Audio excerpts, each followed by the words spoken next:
حاجز الكسارة شمالي مدينة انخل وحاجز المزرعة الأول وحاجز المزرعة الثاني. لا تزال المعارك مستمرة.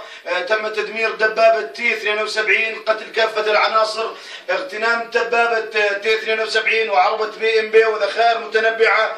هذا على حاجز الكسارة وحاجز المزرعة الأول والثاني شمال مدينة انخل.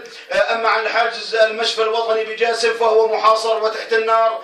الثوار يطبقون الحصار ويقصف هذا الحاجز بالدبابات المغتنمة والهاون.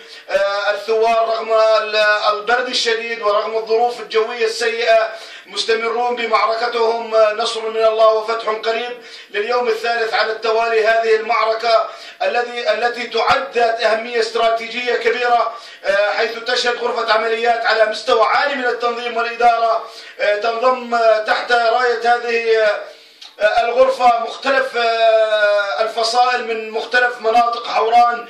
أهدافها معروفة، هي حجز المشفى الوطني بجاسم الذي يعد من أقوى التنظيمات وتحصينات النظام ب6 دبابات. هناك أيضا للشمال منها الطريق الواصل بين سملين وزمرين الذي تتربع عليه 3 حواجز، هي حاجز المعمل والمزارع لحماية المشفى وحماية كتيبة جدية التي تعد من أكبر مناطق النظام بالقصف على المناطق المتواجدة هناك.